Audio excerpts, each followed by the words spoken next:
Imagine having a multi-million-dollar debt completely canceled by an anonymous benefactor. Okay. So the money clears the bank, the legal documents are signed, and you are, from a legal and objective standpoint, entirely debt-free. Right. The slate is clean. Yeah, totally clean. Yeah.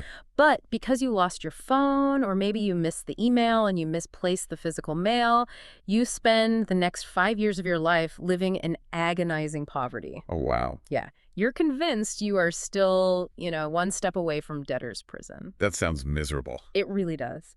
Welcome to the Reformed Thinking podcast, by the way.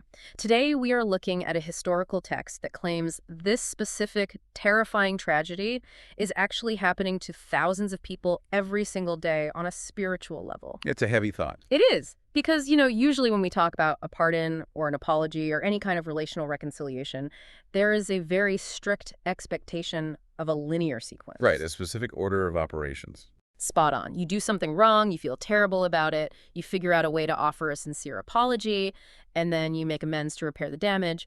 And then, if you do all of that correctly, the offended party might grant you forgiveness. Might being the key word there. Yeah. It is sequential. It is logical. It's just how human relationships, the justice system, and honestly, basic common sense function. It is a predictable chain of cause and effect, really. Yeah. The repentance has to trigger the forgiveness. The offender, has to initiate the repair. We see this in everything. From the ground up, yeah. Well, precisely. You see it in toddler play dates, where a parent forces a child to say sorry before returning a stolen toy, Yeah. all the way up to international diplomacy. Yeah, the apology is the prerequisite for the amnesty. Right. The behavior has to precede the grace. But then you step into the text we are examining today, and suddenly that logical sequence is completely dismantled. It's just gone. Gone. We are looking at a landscape of divine amnesty that is, honestly, entirely counterintuitive. It feels almost reckless when you first read it. I would say it's the absolute definition of a paradigm shift. It completely changes how we understand guilt, acquittal, and the fundamental mechanics of how God relates to humanity. It really does. It throws the entire merit-based system straight out the window. Which is why today's deep dive is created just for you, our listener. Our mission today is to unpack an 1855 text by Charles Spurgeon titled Grace for the Guilty. It's an incredible piece of work. It is. It's a sermon based on a single astonishing verse from the book of Isaiah, chapter 44, verse 22. Over the course of this conversation, we are going to investigate the startling mechanics of divine pardon, the intense psychology behind religious doubt, and the surprising reasons why sheer terror consistently fails to change human hearts. The concepts in this 19th century text flip standard religious expectations entirely upside down. They do. It challenges the default setting of the human brain, which, constantly defaults to a system of earning, striving, and paying back debts. We're so wired for that. And by the end of this conversation, we are going to uncover why the original deed of your pardon is kept safely locked away in a place where even you cannot touch it. That's the best part. Yeah, and why that specific detail is the most comforting news you could possibly receive. So, let's get right into the first major shock of this text. It revolves entirely around the audience. Right. Who is actually receiving this message? Yeah, who is getting this massive message of forgiveness. The verse from Isaiah says, "I have blotted out as a thick cloud thy transgressions, and as a cloud thy sins. Return unto me, for I have redeemed thee." Beautiful phrasing. It's beautiful. Yeah. Now, if I am reading a promise that beautiful, my initial assumption is that it's being spoken to a group of very pious, dedicated people who are on their knees, fasting in sackcloth, and, praying for mercy. Sure, that is the natural assumption. We expect grace to be offered to those who are trying their hardest, the people who have realized their mistakes and are actively trying to turn their lives around. The people putting in the work. Right. But Spurgeon points out that this historical declaration was not made to a pious group at all. Not even close. No, it was addressed to an idolatrous nation. These were people who had consciously, deliberately forsaken their God to, as the text describes, drink from broken cisterns. I want to dig into the specifics of what they were doing here because the source material gets highly specific about their crimes. This wasn't just a matter of missing a few religious services or forgetting to say their prayers. No, it was much sharper. The text lists as their offenses making graven images, committing the crimes of Sodom, bowing down to foreign deities like Baal and Ashtaroth, and then there is the most chilling detail of all. Yeah, this part is rough. It mentions making their children pass through the fire of Topheth in the Valley of Hinnom. We really need to pause and consider the sheer gravity of those specific offenses. Because if we want to understand the magnitude of the pardon, we have to understand the magnitude of the rebellion. The Valley of Hinnom, and specifically the site called Topheth, was located just outside the walls of Jerusalem. It was a site associated with the cultic worship of Molech, which involves child sacrifice. It is almost too horrific to even picture. It is the absolute lowest point of moral depravity a society can reach. Historical accounts suggest that drums were beaten loudly during these rituals. Wait, drums? Why? To drown out the screams of the children so the parents wouldn't hear them. Oh my goodness. Yeah. They were taking the most innocent, vulnerable members of their society and offering them up in horrific rituals to false gods, hoping to secure better harvests or political stability in return. It's a transactional horror. That's a good way to put it. They were a people entirely corrupted. Spurgeon describes them in the text using incredibly harsh language. He calls them brutish, foolish, and a harlot people. He doesn't hold back. He doesn't. And the tragedy is compounded by the fact that they had experienced the high privileges of true religion. They had the law, they had the prophets, they had the history of deliverance from Egypt, yet they turned aside and engaged in the most loathsome acts imaginable. Okay, let's unpack this, because this is where my human logic starts screaming in protest. I can imagine. I need to raise an objection on behalf of anyone listening who values basic justice. Let's think about a modern equivalent to try and frame how scandalous this is. Okay, let's hear it. Imagine a CEO who runs a thriving company completely into the ground, but they don't do it through innocent mistakes or poor market predictions. They do it through deliberate malice, massive embezzlement, and sheer negligence. Total corruption. Right. They ruin the pensions of thousands of hardworking employees. They destroy families. Now, if a regulatory body swoops in and gives that specific CEO a massive financial bailout with absolutely no strings attached, that feels entirely unjust. It feels terrible. It feels like a violation of cosmic fairness. So why does God target the absolute worst offenders, the people beating the drums in the Valley of Hinnom, for this specific, magnificent declaration of grace? It is a strong analogy, but the CEO scenario actually misses a crucial piece of the puzzle that makes this even more shocking. Oh, really? What piece? Well, in a corporate bailout, the regulatory body is a third party, right? They're just trying to save the market. But in the case of Isaiah 44, the crimes were committed directly against the person writing the bailout check. Oh. Yeah, it would be like the CEO stealing millions directly from a specific investor, and that specific investor turning around and paying off the CEO's personal debts. Which makes it even more incomprehensible. Why would anyone do that? Spurgeon answers that objection by pointing to a concept called sovereign grace. He highlights that God extends this promise not because the people repented first. Because they obviously didn't. They didn't clean up their act. They didn't dismantle the altars in Topheth. They didn't offer a formal apology. God extends this pardon entirely out of his own sovereign will and his prior oath to Abraham. So he's honoring a past promise. Right. He remembered his covenant, a binding agreement he made centuries prior, even though the people had forgotten him for days without number. I want to make sure I understand the mechanics of what you mean by sovereign grace. Because, the word sovereign gets thrown around a lot in theological discussions, and it can start to sound like white noise. It can, yeah. Think of sovereignty in the context of absolute, unchallengeable royal authority. A sovereign monarch doesn't need to consult a parliament to issue a pardon. They just do it. Yes. The decision originates entirely within the monarch's own character and will. When we attach the word grace to sovereignty, it means unmerited favor that is granted unconditionally by the highest authority. It isn't a reaction to human behavior. It is an independent action initiated by God. It's a scandal. It really is the scandal of offering a blank check of grace to a rebellious, violent people rather than, reserving it for the citizens who are quietly trying to live good moral lives. It is entirely scandalous, and it offends our innate sense of fairness. If grace were based on human merit, or if there were a prerequisite of good behavior, then the people in the Valley of Hinnom would be instantly, permanently disqualified. No question about it. But because it originates purely in the sovereign will of the giver, the severity of the crime becomes irrelevant to the efficacy of the pardon.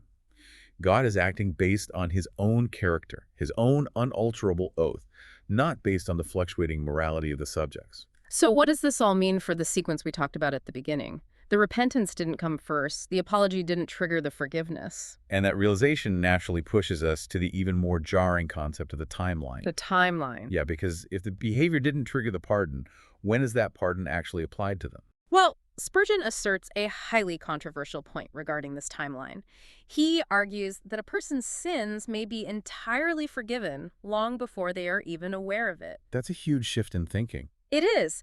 He points out that if a person already knew they were forgiven, God wouldn't need to send a prophet to tell them the good news.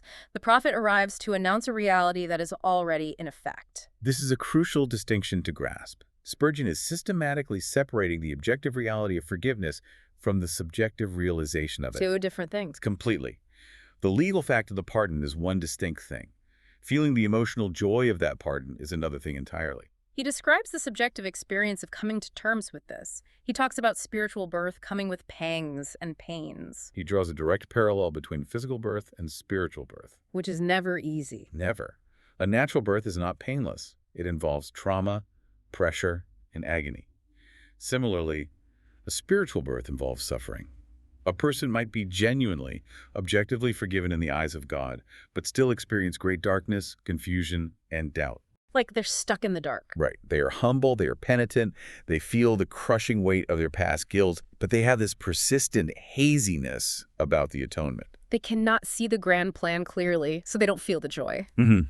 Let's go back to the analogy I used at the very beginning of the show to see if it captures this dynamic. Okay, the bank account one. Yeah. The anonymous benefactor deposits $1 million into your bank account. The money is there, the funds have cleared. You are, objectively speaking, a millionaire. The bank recognizes your wealth. The bank sees it, the government sees it, but because you have lost your phone, you haven't checked your mail, and you have no idea the transaction occurred, you are still sleeping on the street. Right. You are still digging through the trash for dinner.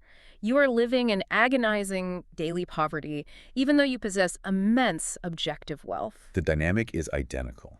The objective reality in the banking ledger is wealth. The subjective daily experience on the street is poverty. The truth hasn't changed their lived reality yet because the communication hasn't been received and trusted. But I have to ask the question that I think any listener would be screaming at their speakers right now. Which is? Why the delay? Why doesn't the realization always happen the exact moment the pardon is granted? If God has the ability to cancel the debt, why doesn't he immediately flood the person's mind with the total assurance of that cancellation? It's a fair question. Why allow a genuinely forgiven person to wander around feeling condemned, sometimes for years? If we look closely at the broader picture Spurgeon is painting, the delay is almost always tied to the individual's lack of understanding regarding the actual mechanics of salvation.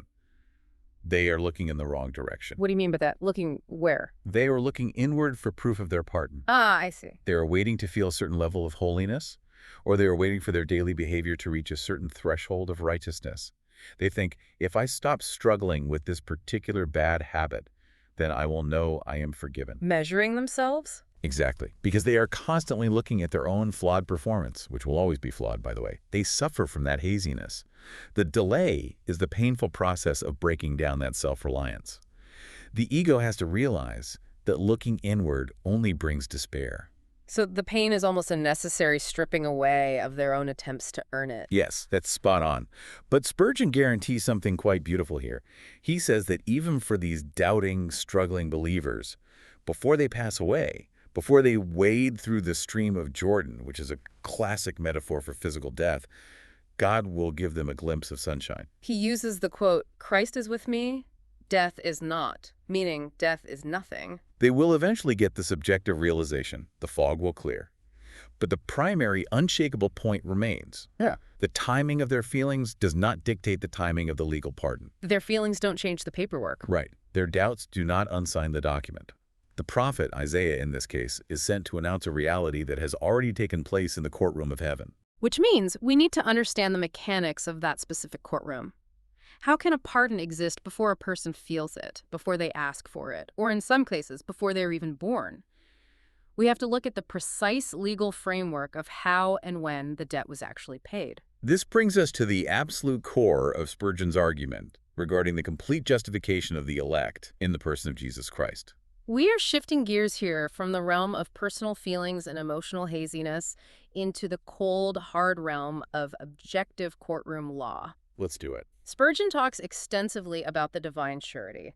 Now, in a modern context, we might use the term cosigner, but surety carries a much heavier legal weight, doesn't it? It does. In 19th century legal and financial terms, which is the world Spurgeon inhabited, a surety is someone who legally assumes the total responsibility for another person's debt. So they aren't just a backup.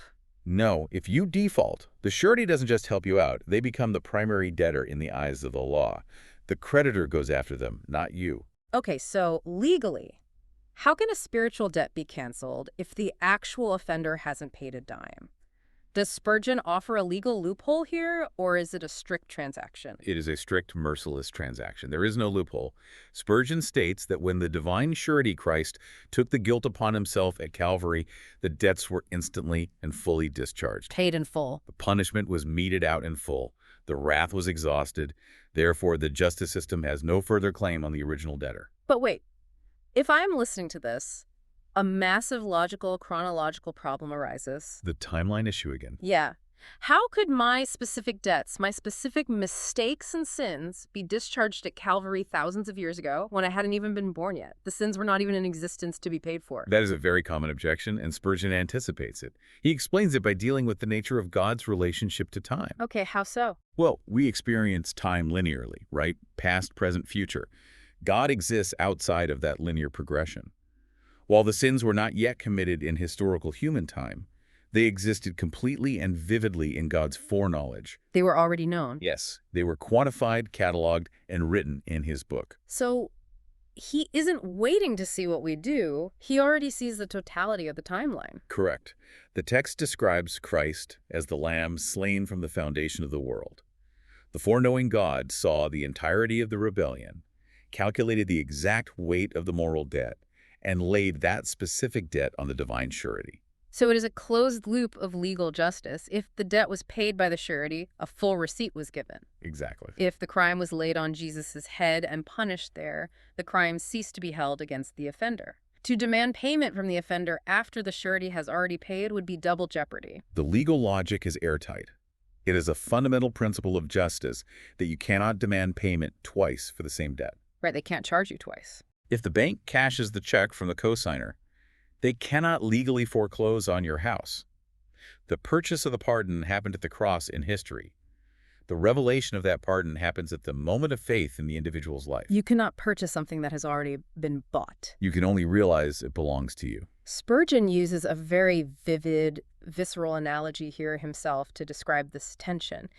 He describes a slave who has been legally purchased and given his freedom. Yes, the galley slave. Right. The ransom price is fully processed. The paperwork is signed and sealed.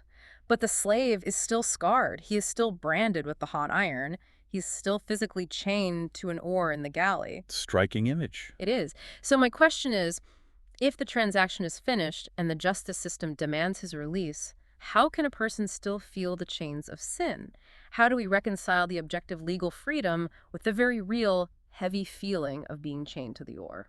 The scars and the chains in Spurgeon's analogy represent the lingering effects of our earthly condition, our psychological memory, and the physical habits we've built. Like ingrained behaviors. Think about the concept of neuroplasticity or psychological conditioning. A legally free person who spent 20 years in a brutal prison might still flinch when they hear keys jangling. Well, that makes sense. Or they might still wake up in a panic at 5:00 a.m. because their muscle memory is conditioned by years of bondage. The legal reality changed overnight, but the nervous system hasn't caught up. Spot on. The objective status of the individual has changed from slave to free, but their physical environment, their mental habits, and their neurological pathways have not caught up to the legal reality. They still feel the weight. They feel the heavy iron on their wrists, they trace the brand on their shoulder, and they conclude, based on sensory evidence, that they are still owned by the master. But the court documents say otherwise. The muscle memory of guilt. That makes a lot of sense. But if the legal transaction is eternally secure and the debt is fully paid, why do so many believers suffer from such agonizing, persistent doubts about their standing? It's a real struggle for many. It seems like more than just passive muscle memory or a slow nervous system. it feels targeted. It feels like active sabotage. That psychological disconnect points directly to an active, malevolent opposition in the human conscience. We are moving away from the objective courtroom of heaven down into the highly subjective, highly volatile courtroom of the human mind. This is where Spurgeon introduces the concept of the accuser. Yes. He describes the devil, Satan, as an unparalleled lawyer. And what a terrifying specific image that is. We usually picture the devil as a monster with a pitchfork, but Spurgeon pictures him in a tailored suit with a briefcase full of legal briefs. It's unsettling. He says this lawyer can take a lie and gild it with truth. It raises a fascinating point about how psychological warfare operates in the spiritual realm. A good lawyer doesn't walk into a courtroom and tell a blatant, absurd lie that everyone can disprove. Right, they spin the facts. A good lawyer takes a partial truth and weaponizes it. Satan doesn't usually try to convince a believer that God doesn't exist. Instead, he points to the believer's own life. He uses their own actions against them. He points to the fact that they still sin, they still have flaws, they still feel those physical chains on their wrists, and he uses those facts to construct a devastating lie. Something like, look at your hands. Yeah. Look at your recurring thoughts. A truly forgiven person wouldn't act like this. You are a fraud. He agitates the conscience using empirical evidence. The source text says he binds a person with unbelief and causes them to eat wormwood and drink gall. Wormwood and gall are biblical symbols for extreme bitterness and suffering. It sounds awful. It means the internal experience of the believer becomes incredibly bitter. The accuser takes a person who is entirely justified in the eyes of the law and persuades them that they are actually in the gall of bitterness. So he makes them doubt everything. He makes them look back at their past sweet hours of fellowship with God, the moments they felt closest to grace, and he cross-examines those memories. He convinces them it was all just hypocrisy or an emotional high. He makes you doubt your own memories. It is gaslighting on a cosmic scale. It is the ultimate form of spiritual gaslighting. I want to relate this to something highly practical. Yeah. Think about losing a vital physical document. Okay. Imagine you have the physical deed to your house. You own it free and clear. Or imagine you hold a winning lottery ticket worth $50 million. The deadline to claim it is tomorrow, and you misplace it. Panic sets in. Right. You tear the house apart, you empty every drawer, your heart rate spikes to 160 beats per minute, you feel entirely ruined. The objective reality hasn't changed. You are still the legal winner, but your subjective experience is sheer panic. You panic because your entire sense of security is tied to your physical possession of that piece of paper. Your assurance is located in your own hands. Yes. But Spurgeon offers this magnificent counterintuitive comfort here. He says God does not put the original pardon in our hands, and the reason he doesn't is brilliant. Because Satan might steal it. Well, right, because Satan might steal it. Or we might drop it in the mud. Or we might lose it in a moment of panic. Instead, God keeps the original deed in the archives of heaven, up in the ark of God, completely sealed. We only get a copy to read. So if we only have a copy, and that copy can be stolen by our doubts or clouded by this spiritual lawyer or misplaced when we fail morally, how does a person function daily? That's the big question. How do you live with any kind of confidence if your copy keeps getting misplaced and you are relying on fluctuating frames and feelings? The answer lies in shifting your gaze from the document in your hand to the archive in heaven. Spurgeon argues that a pardon is just as valid when you do not see it as when you do see it. Even if you can't feel it. Right. Think of a condemned criminal in a holding cell. He might not be looking at the governor's pardon right that second. He might be sitting in the dark, terrified, convinced he is going to the gallows in the morning. Waiting for the end. But if the governor has signed the pardon and filed it in the state archives, the criminal cannot be executed. His terror does not overrule the state's decree. We function daily by recognizing that our security is not based on our subjective ability to maintain a feeling of assurance. It isn't about how tightly we hold onto the paperwork. Precisely. Our security is based on the unalterable word of the one who holds the original document. Even if you feel total despair, even if the accuser has convinced you that you are a fraud, the legal reality in the archives remains unrevoked. So, understanding that our legal standing is secure in heaven, entirely separate from our fluctuating feelings or the accusations of this cosmic lawyer, that dramatically alters the methods used to draw people to God in the first place. It changes everything about the approach. If the goal isn't to get people to grip the paperwork harder, The whole pastoral approach has to shift. It forces a complete reevaluation of how the message is communicated, both from a pulpit and in everyday conversations. Spurgeon goes on the offensive regarding this communication style. He fiercely critiques what he calls enthusiastic divines. Essentially, he is talking about fiery, aggressive preachers who try to bring men to virtue using the hissings of the boiling cauldron, or by beating what he calls a hell drum. That's quite the phrase. What is a hell drum in this context? He is referring to the deliberate, heavy-handed use of terror as a motivational tool. It is the preaching style that focuses entirely on the threat of damnation.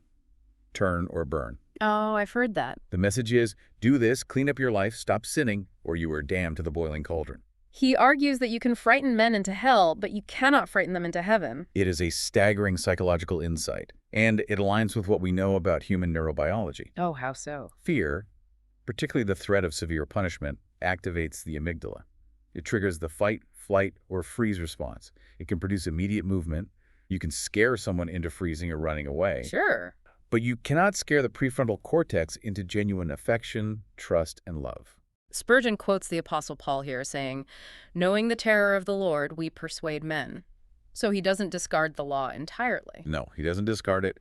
The law, with all the terrors of Mount Sinai, the lightning, the thunder, the strict rules, acts as a schoolmaster. A strict teacher. Yes. The law is incredibly useful for creating a sense of sin. It shows you the severity of your debt. It reveals the impossibility of paying it back yourself. But a schoolmaster only points out your failure.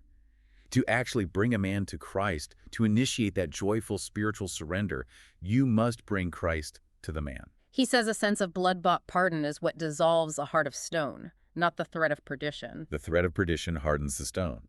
It makes the individual defensive, resentful, and evasive. Okay, I am going to push back here because scare tactics are a standard, highly effective motivational tool in human society. We use them constantly. We do. Think about public health campaigns. We put graphic, horrifying pictures of diseased lungs on cigarette cartons to terrify people into quitting smoking. Think about parenting.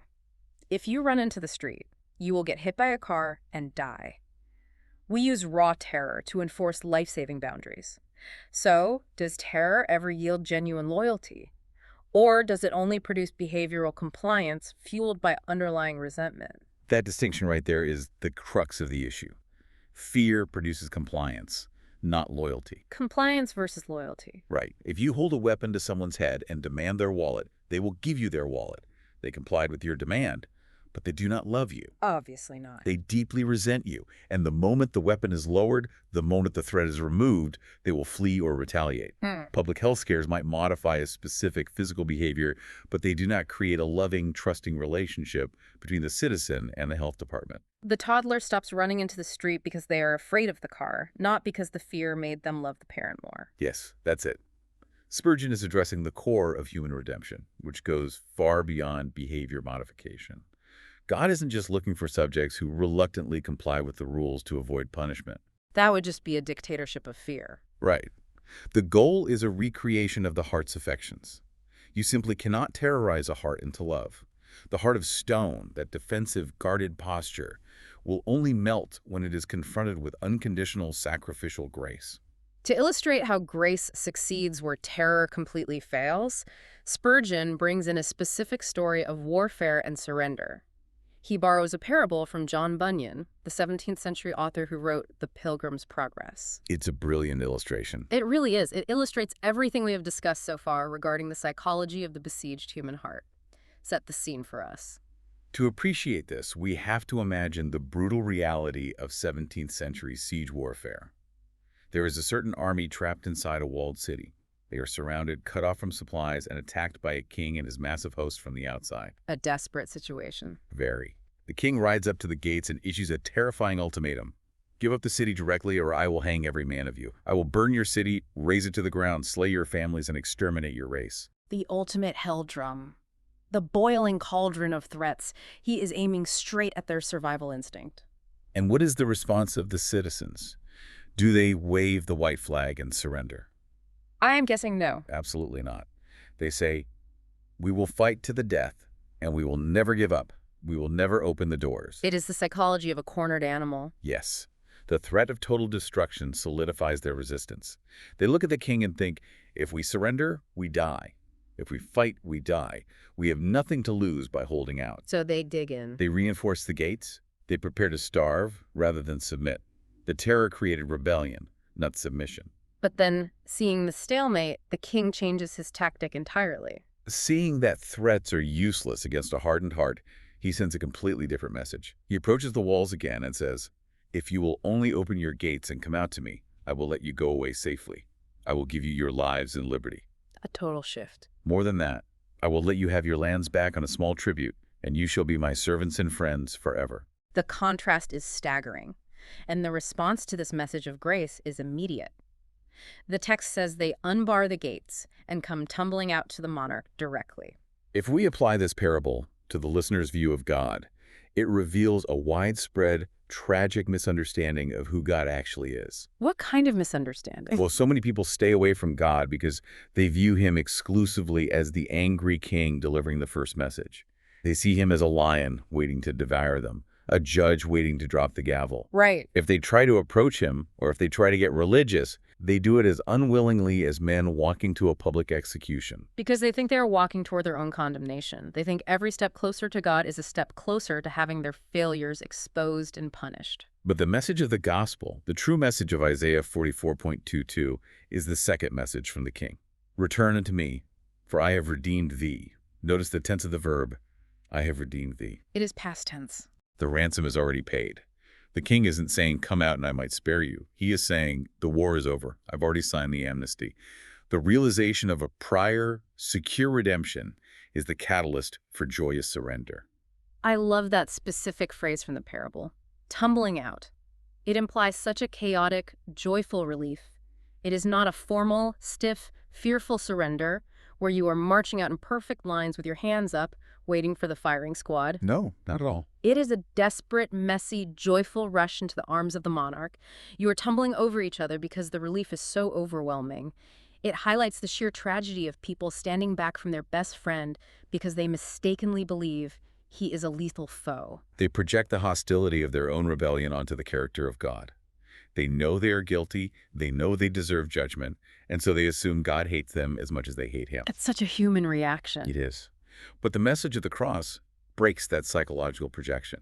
It shows that while they were still enemies, while they were still barricading the gates, the pardon was secured by the surety. Let's bring all of this together.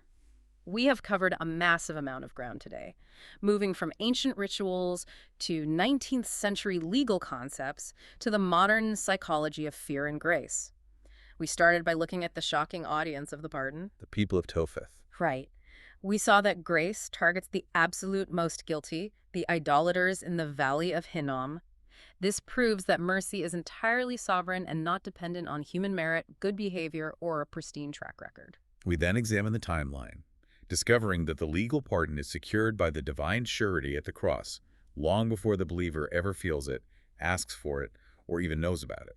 The objective purchase and the subjective realization are two entirely distinct events. Distinct events, yes. We looked at the mechanics of the courtroom, understanding that the original deed of our forgiveness is safely locked in heaven's archives. Far away from the accuser. It is completely out of the devil's reach, and perhaps more importantly, it is out of the reach of our own volatile doubts, our clumsy hands, and our fluctuating feelings. And finally, we saw that discovering this amnesty, putting away the terrifying hell drum, and preaching the reality of a blood-bought pardon is the only thing that actually works. It's the only way. It is the only force capable of causing the rebellious, besieged human heart to unbar the gates and tumble out in joyous surrender. It flips the script entirely. The pardon causes the repentance, not the other way around. The grace initiates the apology, which leaves us with a final, lingering question to consider as we wrap up. Okay, let's hear it.